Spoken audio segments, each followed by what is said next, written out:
I thought a really hard-fought game. Two good teams, but both teams just kept punching. I thought we obviously wobbled a few times, but I thought we were able to. Every time we had to answer, we answered. Found a way to do it. But they're really good. Got a lot of talent. Coleman's a load. Sparks. Jacobs. They've got really good players. They're really well coached. They're going to win a lot of games this year. So Ball State's an excellent team. And I thought, like I said, our guys on a night where we didn't shoot the ball particularly well. 8 for 27 from three, and we got beat up a little bit on the glass trying to play small. I thought we really dug in and did some good things and kind of grounded out. There's a difference.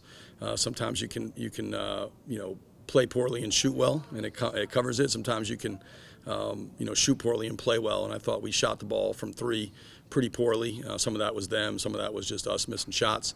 But I thought we competed really well. I thought we made plays when we had to. It wasn't perfect. We talked about that. But we talked about playing purposeful. And I thought the guys did that. So proud of them. It's a good win against a really good team. And we'll enjoy it for tonight and then back to work tomorrow. Coach, last year I asked Cooper this too. This was one of those games that hurt. The Ball State game was just hurt. So how good does it feel a year later to kind of get a little bit of not necessarily revenge, but kind of show more of this is what a Coach Schertz team can do when I have the guys that I need to have. Yeah, I think last year was I remember it vividly. I think we lost by 140 or something down there. It was in a season full of lows. That was maybe as low as it got. And that or Oakland City was close, or the 0-3s against Evansville. We could go into them, but it was up there. So they've got I think this. I told the guys I thought they were they've got a lot of those guys back. Really, it's the same team plus Coleman. And when you look at it, I think it's obviously he's a great player, and they've got two high major guys in that starting five with Coleman and Sparks. Are both high major Division I players, no doubt about that. I think they're a vastly improved team, and Michael's done a really good job with them. He's got them playing fast and really guarding at a high level and trying to do some things. And they gave us some problems. They gave us some and so we knew it was going to be a really tall order. But our team is different too. We were able to, bring back guys that we really wanted, and I think those guys all deciding to return was huge for us. Coop and Cam and Calix, and the experience that they did, that they bring to the table, and then having guys like Julian and like Jabo and like Zach Hobbs all decide to return, and then the group we brought in, and that crew that came through. So we were able to kind of get guys that we felt like fit systematically and fit culturally, and we knew it was an uphill battle in year one, and we dealt with some things that I think that were kind of out of our control. Obviously injuries, and we had a big injury right before the season, and then throughout the year, and we were kind of fighting uphill all year long. But the one thing I felt like last year, and it wasn't Ball State, I thought we didn't give a very good accounting of ourselves. And last year in most games, we were really competitive. We answered the bell. Now, we didn't win many games. We fought tooth and nail with what we had, the talent that we had. I thought the guys competed, laid it out there. A lot of games weren't good enough to get over the finish line. Ball State, that wasn't the case. We were bad from the jump. They jumped on us, and the game was over by halftime. So we wanted to give a better accounting of ourselves, and I thought today we played much more the way we want to play as a basketball team. We had a great crowd. I thought the crowd was fantastic. Forrest was awesome. The students were great, so it was great to see them out there, and it created a great atmosphere, and I thought that was huge. The energy in the building was, for me, as good as it's been since I've been here, and obviously that's not long, but this afternoon was as good as it's been in my time here at Indiana State. You mentioned this being a poor shooting game for you. I thought an exception to that was Jason Kent, though. Yep. Came off the bench and was 3 for 5 from 3, 5 from 7, 5 for 7 from the field in 20 minutes. I thought he gave you a spark off the bench. Yeah, no, Jason is a guy that's more than capable. He's a guy that started in the Valley last year at Bradley. Started on a really good Bradley team. So he's a guy that has experience in the Valley. He's a guy that's played a lot of minutes in college basketball. He's a sophomore because of COVID, but he's a guy that is proven at this level, and he gives you great size in the perimeter. He's a terrific catch and shoot guy. He really works on it. He's a guy that he's in here, before practice every day. He's in here after practice every day. He's right there in that top echelon with Julian, Larry, and a couple others when you look at guys who work to deserve success. And, Jason's a guy who we think is going to be a big contributor. He can touch the game and put his fingerprints on the game in a lot of ways, and because he can rebound the ball. He obviously can make spot threes. Had a couple really good cuts for layups where he moved without the basketball. He's a terrific kind of instinctive cutter, and so to see him make those plays was big for us. And we talk about it all the time. I mean, and a guy who's going to probably be underrated because he scored 7 points, but I thought was all over the game. His fingerprints was Cam Henry, and the job he did defensively, and just, we always talk about, affecting and impacting winning, and the job he did doing that, touching winning and impacting winning was massive. So we had a lot of guys do that today, and certainly Jason Kent was a huge part. Second half, we were laboring to score there for a while, and those threes were massive for us. Also, Cooper Neese was 7 for 8 in the first half, but he didn't get as many shots, and he didn't hit as many shots in the second half. But would you give him credit for still contributing to the game and keeping the margin at a comfortable level most of the time in the second half? What are some things he does when his shots aren't falling? Yeah, no, Coop is terrific. He was, he's not been as, he's trying to kind of find his way a little bit with this group. We've got it's a different dynamic than it was last year for him. He played on a team where we had to kind of, build it around him and Cam, and now he's with two guys who are, pretty ball dominant with Voss and Trent. So, but I actually think it's going to wind up being good for Coop because he's going to be able to. Coop's at his best, and that's what we talked about in a game like this. That was exactly my message to the guys and walking the court is, no one needs to put a cape on, right? Everybody needs to play hard and do what you do best and do it as often as possible. And for Cooper Neese, that's move without the basketball. That's shoot every time you're open. He's a terrific shooter. Play without the basketball, cut, move. Coop's a guy that can defend at a high level. I thought he could defend better than he did today. He wasn't bad, but he can be better.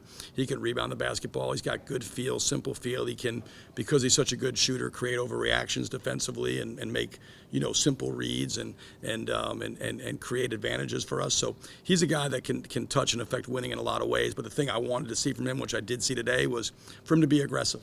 And aggressive doesn't mean shooting it. It's aggressive to make the right play. Sometimes aggressive means, that you're driving it and you're drawing help and you're kicking it to wide open teammates. Sometimes aggressive means you get a look and you're letting that thing fly. So I thought he was aggressive to make the right play today, and that was a big step forward because you're trying to, we're all kind of feeling our way through this now with this new group, and early in the season trying to figure out, Cooper and Cam Henry both are two guys that had different roles last year, and they're kind of working their way through with new teammates and more depth and various different circumstances, kind of a newfound deal here for them. So both those guys are finding their footing, but I thought both took a big step forward today. Yeah, coming off like the cape statement, like the thing that kind of stuck out to me the most in the game was in the first half there was 11 different guys that checked in the game. Mm-hmm. So how much of a difference and how much easier does that make it coaching this year, in terms of last year? Yeah, last year we rarely dressed 11 guys, so that was, of course. I mean, I think one thing we've talked about with this team is that our depth is, I think, we're as deep as any team. Certainly, I haven't gone through every team in the Valley, but I can't imagine a team any deeper than us. I mean, Zach Hobbs didn't take his warm-up today. Zach Hobbs is was our leading scorer in St. Louis last year in the Missouri Valley Tournament, made 45 threes, and is a really good player. I mean, Zach Hobbs is an excellent basketball player. And Rob Martin, who was, didn't play today. So, I mean, we had 12 and 13 over there that are also really good. So if we can make it a battle of attrition, and the pace we want to play at, we're trying to play at a high-octane pace. I thought the game in the second half, I thought it slowed down a little bit, which was probably was bad for us. But to play as fast as we want to play and to play with as much pace as we want to play, and the pace is not just, in transition. it's inclusive of the half court too, with all the movement and cutting and half court when we do it, it's tiring to play that way. And so to ask guys like we did last year to play for 40 minutes that way is, I mean, you're just going to get fatigued, and you're going to have breakdowns offensively, and you're going to have breakdowns defensively. So now knowing that, hey, I can lay it out there and give it everything I got, and then I'm going to get a blow and have somebody else be able to come in for me. It gives us a chance to play different ways and figure out, if we want to try, every game.